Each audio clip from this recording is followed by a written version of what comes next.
हमने first year physics में हमने ये पढ़ा था कि कंटिन्यूस स्पेक्ट्रम और लाइन स्पेक्ट्रम, है ना, ये पढ़ लिया था। क्या फ़र्क होता है दोनों में? कंटिन्यूस स्पेक्ट्रम में हमने बोला था कि जो लाइन का बैंड जो क्रिएट होता है मुख्तलिफ लाइट्स का, मुख्तलिफ कलर्ड लाइट का जो बैंड क्रिएट होता है वो आपस में मिक्स होता है।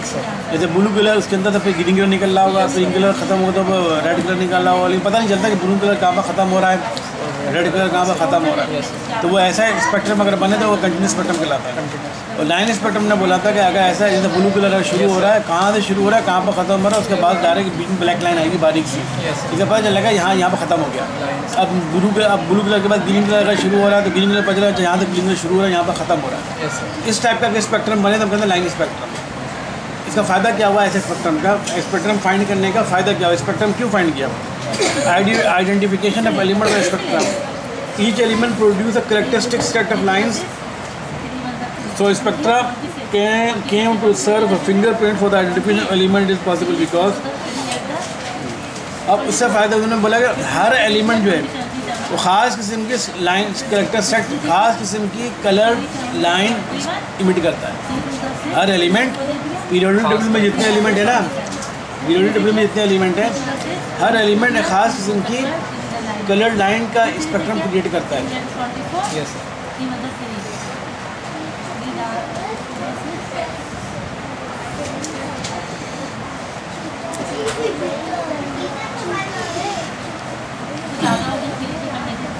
चार के अंदर बनाने नहीं, 2 3 4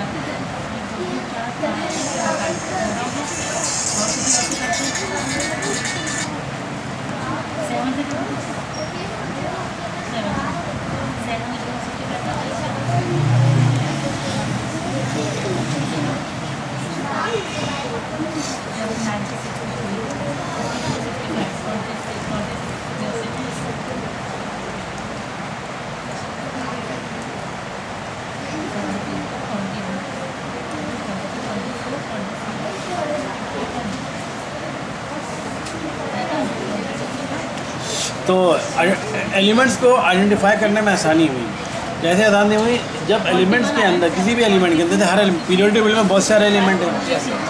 अब जब भी किसी एलिमेंट के अंदर जब इलेक्ट्रॉन लोअर स्टेट से हाई स्टेट में जाता है, लोअर एनर्जी शेल से हाई एनर्जी शेल में जाता है, या हाई एनर्जी शेल से लोअर एनर्जी शेल में आता है, तो वो इलेक्ट्रॉन क्या करता है? एनर्जी इमिट करता है, रेज इमिट करता है। ठीक है? Yes sir. जब भी कोई किसी भी एलिमेंट को ले लो, पीरियोडिक टेबल में जितने भी एलिमेंट है ना, यस सर, जब उस किसी मिसाल में सोडियम ले लिया, तो सोडियम में जो इलेक्ट्रॉन होंगे जब वो हायर एनर्जी लेवल से, हायर एनर्जी स्टेट से लोअर एनर्जी स्टेट में आएंगे तो एनर्जी इमिट करेंगे। ठीक है? अब सोडियम के, आपने सोडियम को अगर लिया हुआ है, सोडियम के इलेक्ट्रॉन जब हायर एनर्जी लेवल से लोअर एनर्जी लेवल में आते हैं, ख़ास किस्म की रेडिएशन इमिट करते हैं। यस। ठीक है? इसका मतलब पता चल गया कि हर, और अच्छा, अब हर एलिमेंट अपनी अपनी पर्टिकुलर टाइप की रेडिएशन इमिट कर रहा होता है। ठीक है? पर्टिकुलर कैरेक्टरिस्टिक की रेडिएशन इमिट कर रहा होता है। yes, इस तरह में ये पता चल गया कि हमने ये अंदाज़ा कर लिया कि सोडियम के में से किस टाइप की रेज निकलेंगी, yes, अब लिथियम में से किस टाइप की रेज निकलेंगी, और दूसरे बाकी जितने भी पीरियोडिक एलिमेंट है, हर एलिमेंट की पर्टिकुलर टाइप की रेज निकल रही थी। ठीक है? यानी हर, अब रेज निकल रही तो रेज ट्रैवल करती हैं वेव की शक्ल में, तो यानी हर एलिमेंट के इलेक्ट्रॉन एक ख़ास वेवलेंथ की लाइट इमिट करते हैं, एक ख़ास वेवलेंथ की लाइट इमिट करते हैं। तो हमने वो नोट कर लिया। मेरा तो बस सोडियम के इलेक्ट्रॉन जब हाई एनर्जी लेवल से लोअर एनर्जी लेवल में आते हैं तो ख़ास किस्म की लाइट रेज इमिट कर रहे होते हैं, ख़ास किस्म की वेवलेंथ होती है। उस लाइट रेज की ख़ास किस्म की वेवलेंथ होती है। तो हमने नोट कर लिया कि भाई सोडियम के में से इस टाइप की, इस वेवलेंथ की रेज निकलती है। फिर हमने दूसरा एलिमेंट कॉपर ले लिया, जो हर एलिमेंट को देखते हैं, हर एलिमेंट ख़ास किस्म की वेवलेंथ जो है, ख़ास किस्म की लाइट रेज से फेंक रहे हैं जिनकी ख़ास किस्म की वेवलेंथ है।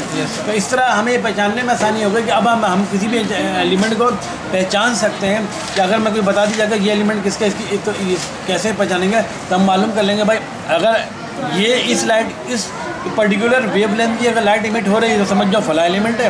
पर्टिकुलर वेवलेंथ की लाइट अगर इमिट हो समझ जाओ फला एलिमेंट है। और इस टाइप की वेवलेंथ की, इस पर्टिकुलर वेवलेंथ की लाइट अगर इमिट हो समझ जाओ फला एलिमेंट है। तो एलिमेंट को आइडेंटिफाई करने में आसानी हुई। समझ आ गई बात? तो इसका फ़ायदा क्या हुआ?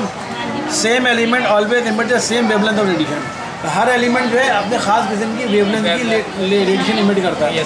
तो इस तरह हर एलिमेंट आइडेंटिफाई हो सकता है ना। ये हम पहचान सकते हैं भाई इस टाइप की वेवलेंथ आ रही है, इस टाइप की लाइट रेज इमिट हो रही हैं और उसकी वेवलेंथ इतनी है तो समझ जाएंगे ये फला एलिमेंट है। और इसी तरह कोई और एलिमेंट उठाया उसकी अपनी लाइट इमिट देखिए, लाइट इमिट कर रहा है उसकी जो इलेक्ट्रॉन मूव कर रहे हैं और जो लाइट इमिट हो रही है तो खास वो पर्टिकुलर वेवलेंथ की होगी तो समझ जाएंगे ये फला एलिमेंट है। एलिमेंट तो ये इससे फ़ायदा ये हुआ कि इससे फ़ायदा ये हुआ कि हम हर एलिमेंट को हम पकड़ सकते हैं। एक जैसे फिंगरप्रिंट के तौर पर हो गया, हर एलिमेंट का फिंगरप्रिंट हो गया।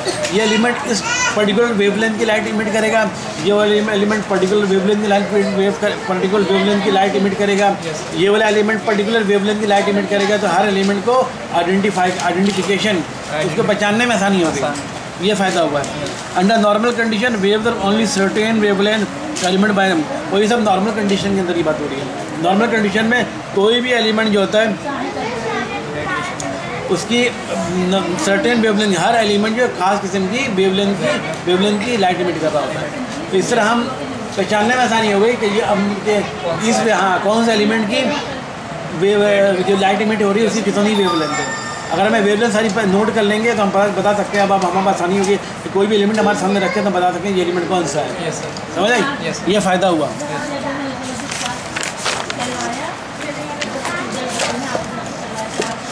अब रदरफोर्ड एटॉमिक मॉडल, रदरफोर्ड ने एटॉमिक मॉडल दिया, लेकिन उससे पहले क्या हुआ था? उससे पहले ये हुआ था after the discovery of sub atomic particle electron proton neutron the question how they are arrange in an atom. जब इलेक्ट्रॉन प्रोटॉन न्यूट्रॉन डिस्कवर हो गए उसके बाद से एक सवाल पैदा हुआ कि ये इलेक्ट्रॉन प्रोटॉन न्यूट्रॉन जो है ये एटम में किस तरह अरेंज होते हैं, कहाँ पर होते हैं। इलेक्ट्रॉन प्रोटॉन आपने बोला सबसे स्मॉलेस्ट पार्टिकल किसी भी एलिमेंट का क्या होता है? एटम होता है। किसी भी एलिमेंट का सबसे स्मॉलेस्ट पार्टिकल उसका एटम होता है ना। अब एटम के बाद हमने ये भी डिफाइन कर, हमने ये भी पता लगा लिया कि भाई इलेक्ट्रॉन प्रोटॉन न्यूट्रॉन होते हैं एटम के अंदर। तो इलेक्ट्रॉन प्रोटॉन न्यूट्रॉन अगर एटम के अंदर होते हैं तो कहाँ पर होते हैं, किस जगह पर होते हैं? बीच में होते हैं, सेंटर में होते हैं, कहाँ पर होते हैं? न्यूक्लियस। नहीं, वो तो बाद में डिस्कवर हुआ था, हमने उस वक्त की बात कर रहे हैं जब ये सब शुरू हुआ था। तो इसको ये मालूम करने के लिए इलेक्ट्रॉन कहाँ पर होता है, प्रोटॉन कहाँ पर होता है, न्यूट्रॉन कहाँ पर होता है, ये तो हमें अब पता चला है ना कि इलेक्ट्रॉन ऑर्बिट में घूम रहा होता है। ठीक है, प्रोटॉन और न्यूट्रॉन वो न्यूक्लियस में मौजूद होता है। ठीक है, तो ऑन दिस अकाउंट उस वक्त जो था सर जे थॉमसन ने एक मॉडल पेश किया जिसके मुताबिक अब तो हम पता चल गया, लेकिन उस वक्त शुरू की बात हो रही है जब ये हमें नहीं पता था कि इलेक्ट्रॉन प्रोटॉन और न्यूट्रॉन कहाँ पर होते हैं। उस वक्त जो एक साइंटिस्ट जे थॉमसन था उसने एक मॉडल पेश किया कि भाई ये हो सकता है इस तरह का हो। क्या मॉडल पेश किया? उसके पॉइंट ये है। Number 1, whole of the atom is made up of uniformly distributed charge particle. The charge are positive, that means they are proton. तो रदरफोर्ड ये जे थॉमसन ने जो मॉडल पेश किया उसके मुताबिक वो कहता था ये पूरा एटम जो है वो उसमें जो चार्ज पार्टिकल्स जो होते हैं वो यूनिफॉर्मली डिस्ट्रीब्यूट होते हैं। यूनिफॉर्मली जो हर जगह नहीं यकसा फैले हुए होते हैं। ठीक है, और ये चार्ज जो है ये पॉजिटिव होते हैं, इसका मतलब है कि जैसे प्रोटॉन है। तो उस का मॉडल है जब जे थॉमसन ने शुरू में बताया था, पहला मॉडल इस से कह लो। दूसरा पॉइंट उसने बोला था electrons are present in stationary state in the bulk of positive charge here and there. उसने कहा इलेक्ट्रॉन जो होते हैं वो आपके पॉजिटिव चार्ज जो होते हैं ना उसकी पॉजिटिव चार्ज बहुत बड़ी क्वांटिटी में होते हैं, उसके आसपास इलेक्ट्रॉन मौजूद होते हैं। ये उस तक की बात हो रही है, उसने बताया था। उसने कहा बड़ी तादाद में पॉजिटिव चार्ज होते हैं, उसके आसपास इलेक्ट्रॉन होते हैं। तीसरी बार there is no empty space in the atom. उसने कहा एटम में कोई खाली जगह नहीं होती। उसने बोला यूनिफॉर्मली डिस्ट्रीब्यूट होता है। यूनिफॉर्मली डिस्ट्रीब्यूट लेकिन बिल्कुल यकसा फैले हुए होते हैं, हर जगह फैले होते हैं पूरे एटम के अंदर। तो हर जगह फैले हुए हैं तो इसमें एटम में जगह नहीं है। They are like a solid sphere. Rutherford perform this experiment. उसने कहा एक सॉलिड जैसा सॉलिड स्फीयर होता है ना, एक सॉलिड स्फीयर होता है बिल्कुल उसी तरह उसने कहा एटम होता है। ये जे थॉमसन ने बोला था ऐसा पॉइंट। ठीक है, तो उसकी बात को वेरीफाई करने के लिए एक नया साइंटिस्ट है जे थॉमसन की वेरीफाई करने के लिए। अच्छा, फिर क्या हुआ? Rutherford solid Rutherford perform to test the ability of Thomson. तो कुंडी लगाओ। तो जे थॉमसन की इस जो मॉडल जो दिया था, इस मॉडल को चेक करने के लिए क्या ऐसा ही है एक नया साइंटिस्ट है रदरफोर्ड। जे थॉमसन के मॉडल को चेक करने के लिए रदरफोर्ड ने एक्सपेरिमेंट किया कि भाई जे थॉमसन कह रहा है सही बोल रहा है नहीं बोल रहा। इसने जो मॉडल 3 थी यही बात है कि नहीं है।